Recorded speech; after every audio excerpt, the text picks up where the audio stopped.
In the shop, you need to be responsible for protecting yourself.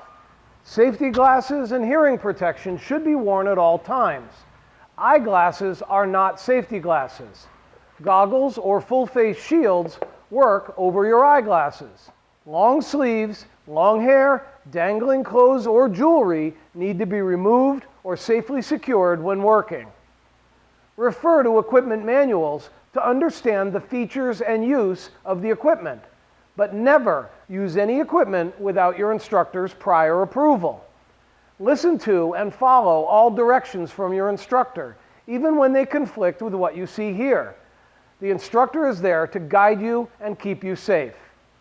If you are uncomfortable making a cut, do not do it. Use a jig, build a fixture, find another method. Your best protection is you.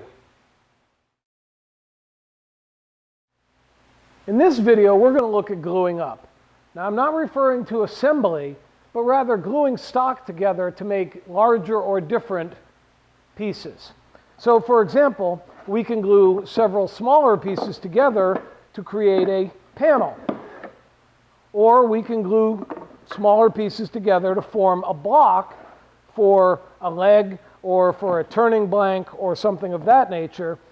We can also glue parts together with their joints offset in what we call a brick mold, and this allows you to make long, structurally very strong pieces such as beams or trusses, that sort of thing.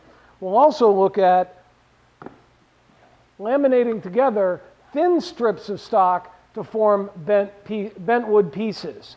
So stick around and we'll learn about gluing up stock.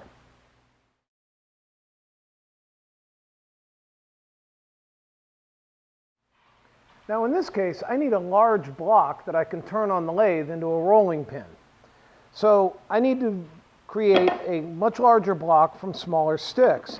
Now because it's going to end up round, I want the width represented by these 4 pieces, but they're taller than they are long, so I can get away with 3 top to bottom. So I don't have to use 12 pieces, 3 layers of 4. I can glue up three layers, 1 wider and 2 narrower, because it's going to turn around anyways and it'll all work out in the end.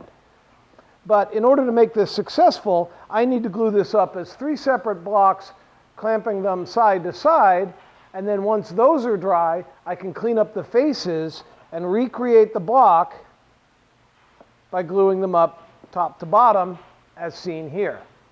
So let's walk through that process. Now one of the advantages to doing it this way in 3 separate blocks is that I get my glue lines are going to be misaligned, which I want. So instead of having 3 and 3 where the glue lines meet up top to bottom, this is a rolling pin. It's going to be subject to moisture. It's going to need to be wiped down after use. So in an ideal world, I want my glue lines to be misoriented. So in this case, I have 3 glue lines here, and then down here, they don't line up with the other 2 glue lines. And then with the 3 pieces on top, same situation, the glue lines are misaligned, which gives me a stronger piece overall. Now, as you can see here, these parts, they were processed, milled and flattened and all that, but that was quite some time ago. And they've had a chance to relax out a little bit and refigure themselves. So I've got some gaps here. And while I could clamp those gaps tight, we never want to do that in a glue up, because then we're actually introducing stress into our glue up, and if there's going to be a failure, that's where it's going to come from. So these need to be jointed again on the faces that are going to get glued up, so that when I set them together, I get good, tight, clean joints. So we'll go to the joiner and we'll clean up these edges that are going to mate. Now that I've got my 3 sets set up and oriented the way I want, so I know my jointed faces are together, a simple mark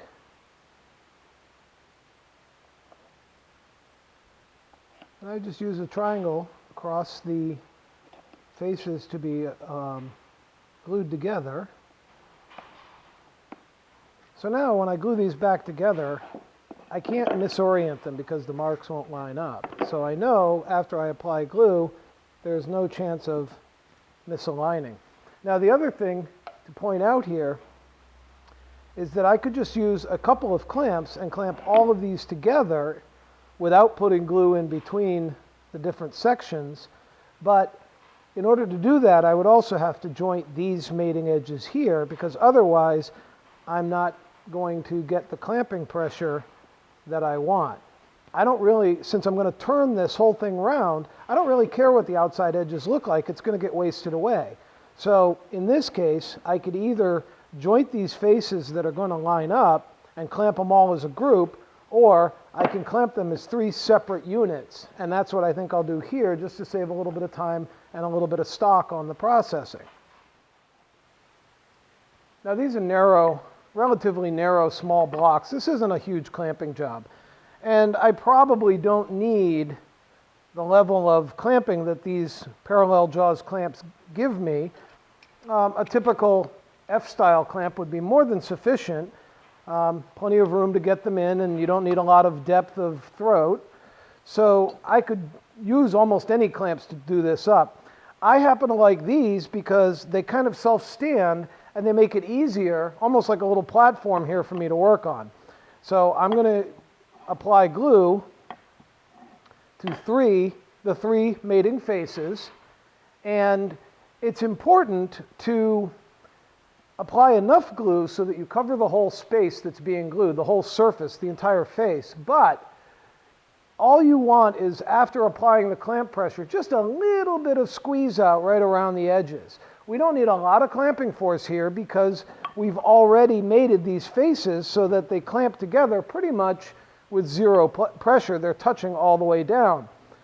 So we want to apply just enough glue to cover the face, and then we'll apply our clamp pressure. But in this case, I'm going to use my clamps as a work stand, and then once I get it clamped together with these two, then I can go and backfill with some of the lighter duty clamps that I have, just to make sure everything's tight. So let's go ahead and do that.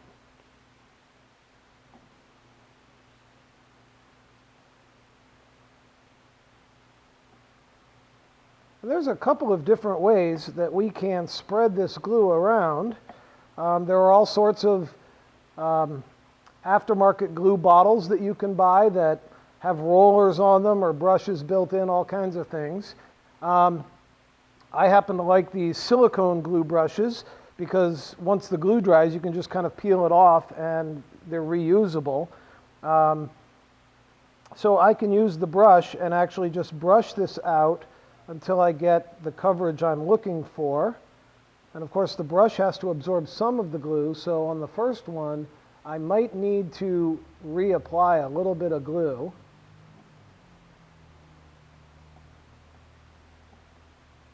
That looks pretty good. I've got excellent coverage, and so now I can just mate these two together, and just a little bit of sliding action just to help spread that out a little bit.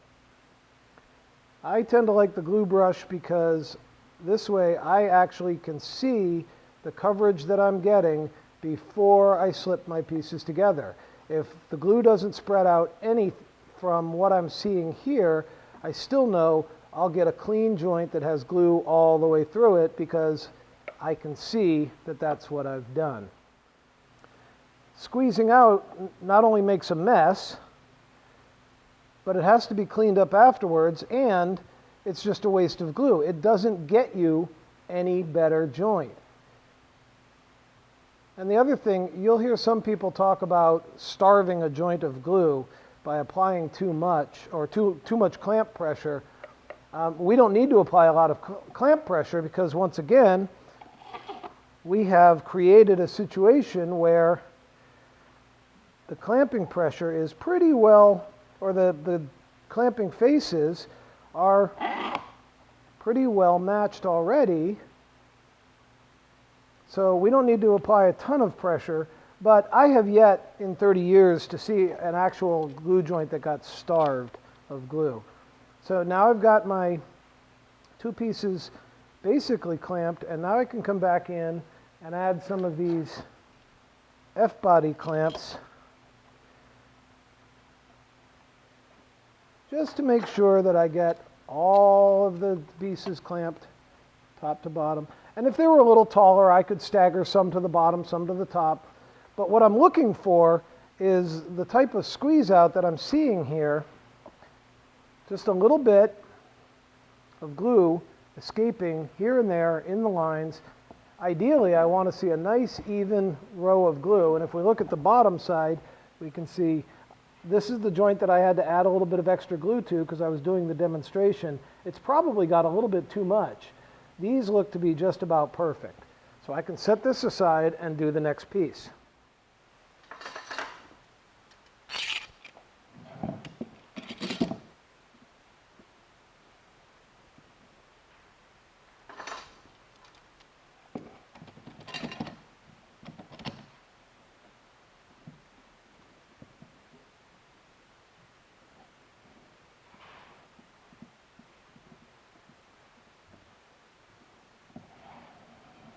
Again, good squeeze out, just a little bit of glue showing up here and there.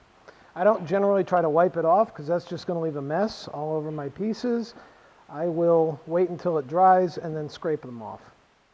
Now that our first stage glue up is dry, the three sets that we put together earlier, we can go ahead and unclamp them. Now they're ready to be cleaned up to glue together face to face. Obviously there's fair amount of glue squeeze out here, probably a little too much. A little less glue would be better next time. But then we can run these faces over the jointer to once again get a good clean joint between the pieces that we're gluing together. All right, so now our jointing is done. The center piece got jointed on both faces, and then the outer two pieces got jointed on one face until I can get a very clean, smooth joint. Now, I will mention that once you have stock glued together like this, running it across the jointer is a touch risky because although I can see the grain direction on this outer piece, the inner pieces, I didn't glue them up with the grain orientation in mind, so they could be going the wrong way across the jointer, but it's really not that big a deal because we're taking very light cuts, and if I had noticed an unusual amount of tear out here, then I could have just passed them the other way and made it all work. But now we can go ahead and glue up these three pieces into our one large blank. There we go. Set that so it doesn't drip.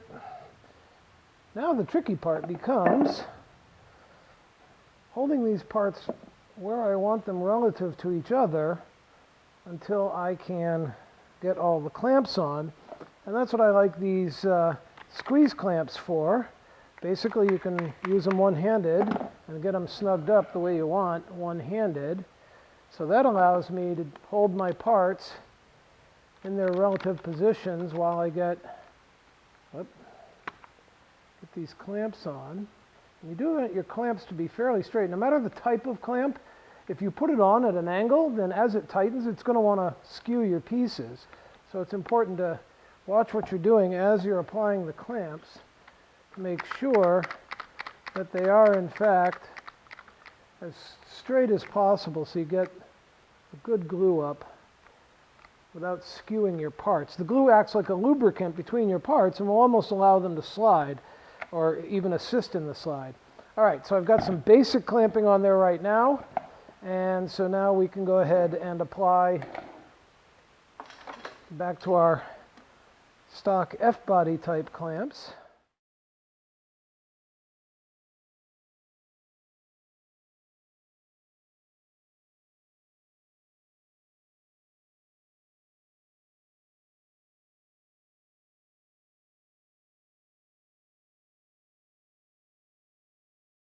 So now we've got our basic unit clamped up. In an hour or so this will be dry and ready for me to trim the ends, chuck it into my lathe, and start making a rolling pin. And here we have the rolling pin that was made from that block that we glued up. Now notice, and I'll do a close-up, but there are many, many joints inside this block that we glued up, as you know, because you saw the process, and yet there are no gaps within our rolling pin.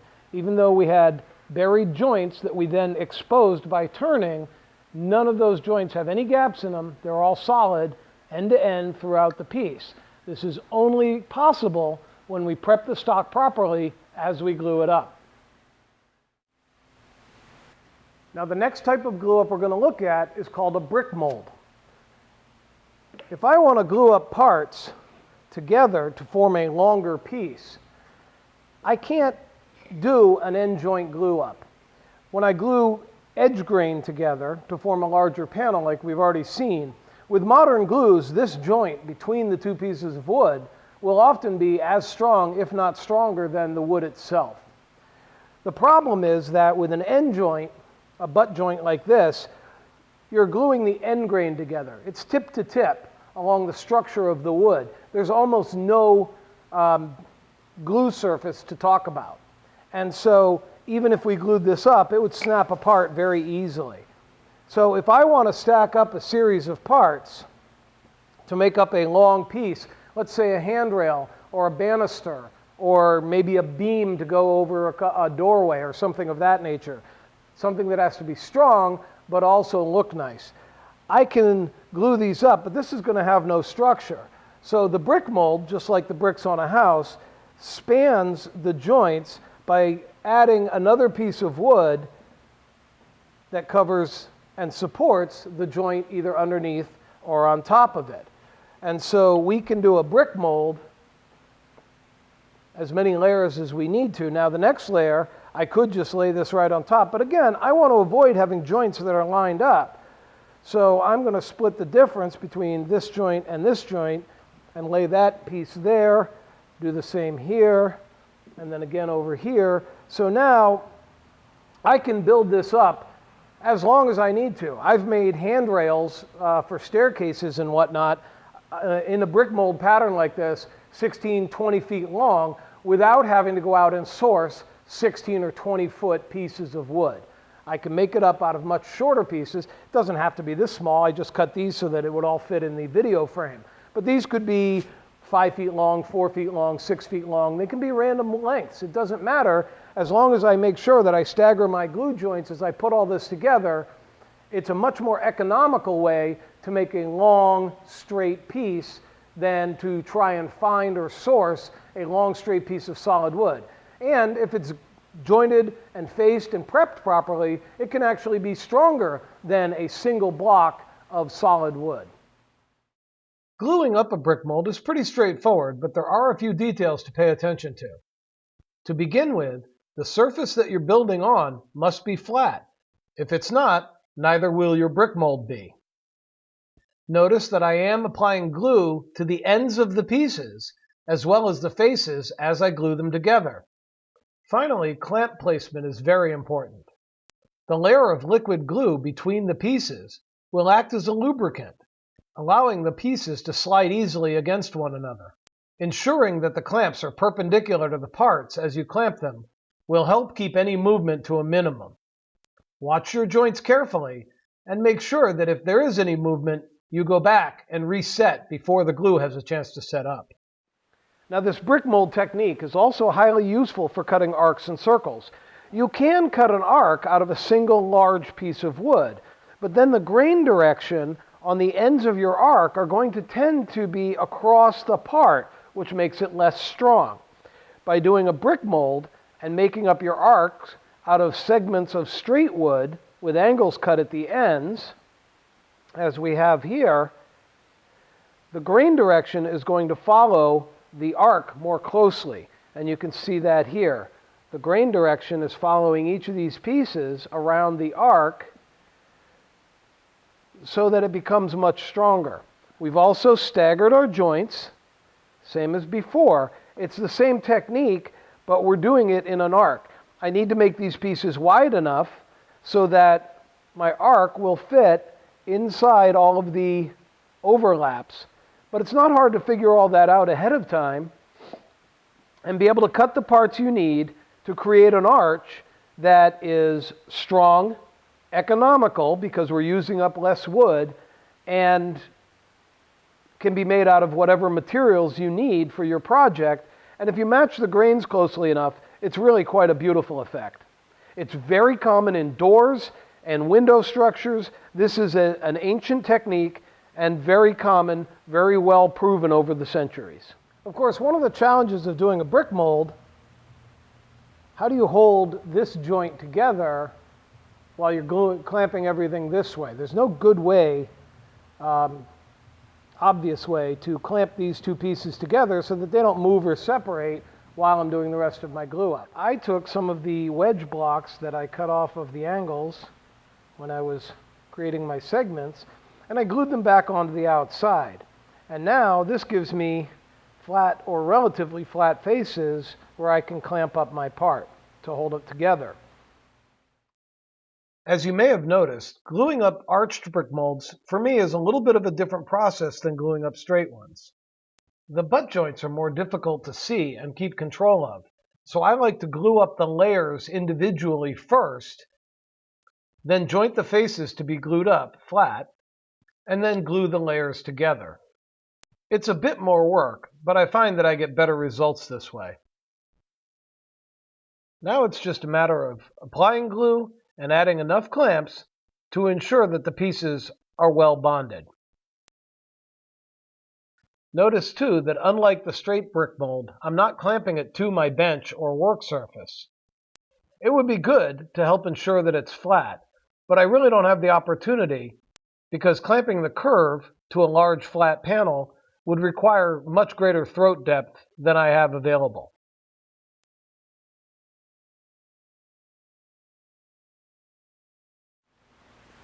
When making laminated bentwood parts, there's a couple of different ways to go about it, but most of them work roughly the same way. You need a series of strips of thin wood.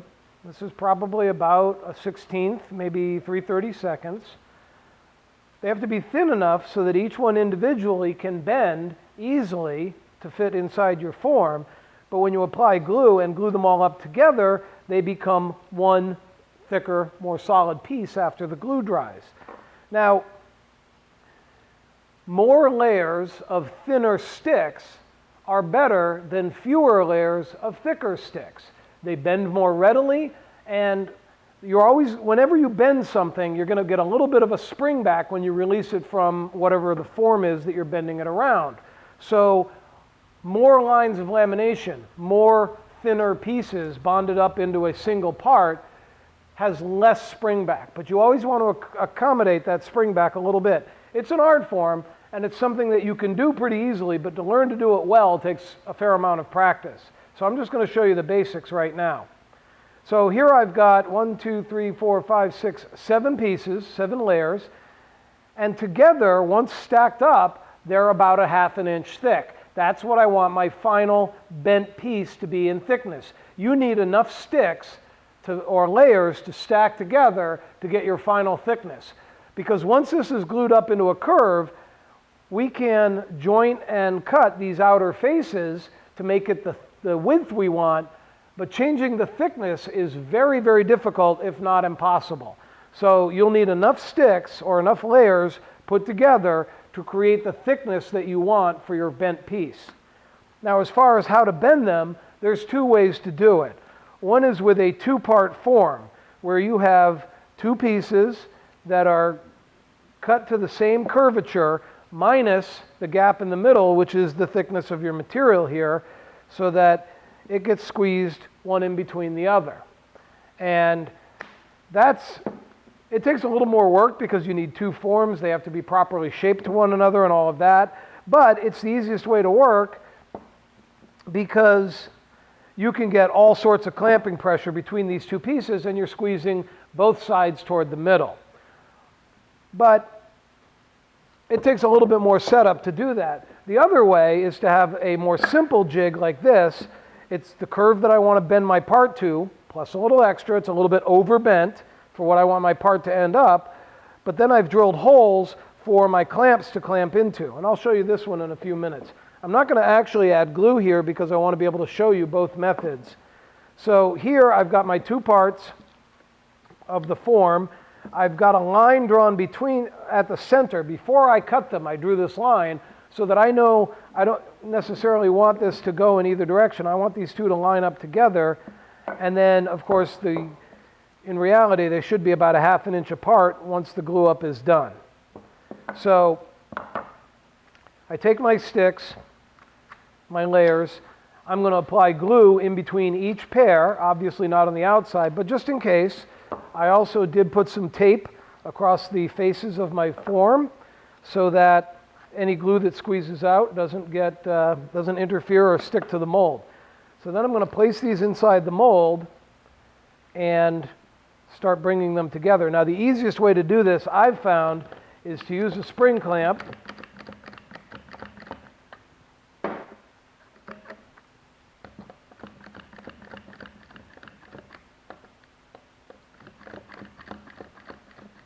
And then bring the two together using the spring clamp on the bench. Now, I want to try and make sure that as I pull these together, that I'm clamping the parts and keeping the top faces as even as possible. I don't want them skewing too much, or else I'll have to remove too much material to get them nice and smooth and flat. Now that I've got them basically pulled together, now I can bring in some heavier duty clamps. I'll use these from the underside. And they could be your F-body clamps, or in this case I'm using the parallel jaw clamps. But the thing is that unlike gluing up panels that we've talked about earlier, I do actually want a pretty fair amount of thrust on here to pull all that together and make sure that everything's being clamped together properly. So that's how I would do a two-piece form. And the nice thing about a two-piece form like this is that we can actually, we do have the ability to actually recurve. So my two-piece form could actually have a bend this way, and then at the end a bend in the other direction, forming a shallow S. There's limits to how tight the radius can be, but I've done it before, making wooden grab handles and things like that. Now on a simpler mold, all I've done is I've drilled a series of 1-inch holes following the arc that I'm going to glue up, and then I wanted a center hole, so I moved that back a little bit so that I'm not pulling against the material. And basically, same thing, I'm going to take my strips, I'm going to apply glue in between them. If you really want to, you can add a little bit of tape to the two ends just to help hold them and keep them from sliding against each other as you glue it all together. But what I'm going to do is I'm going to start, notice how the head of my clamp fits in there, and I'm going to start with the center line of my pieces coming into my mold. I always want to start from the center with this type of glue up. Start from the center and work outward. So there's the first one. And then I can take my next clamp and put it here.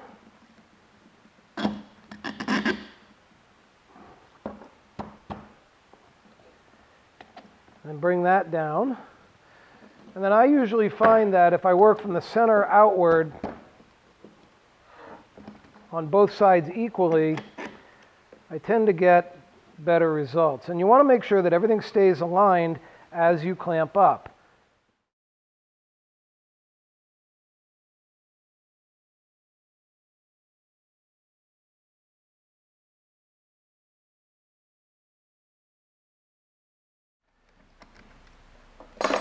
We can undo the clamping now. I want you to see how much spring back we get out of this as I unclamp it. Now, I left it overnight because although typically yellow glue takes about 20 minutes to set up, you really need to give it 24 hours or as close to that as you can in order to get the best bond on a piece like this where there's so much stress involved. And of course, the more you bend it, the more stress there is. So I wanted you to see as it comes out of the form, there's just a little bit of spring back, not a lot. And if I had to, I could certainly keep it at that dimension, but it looks pretty good. Just a little tiny bit of spring back, maybe a 1/16 of an inch overall, maybe an 1/8.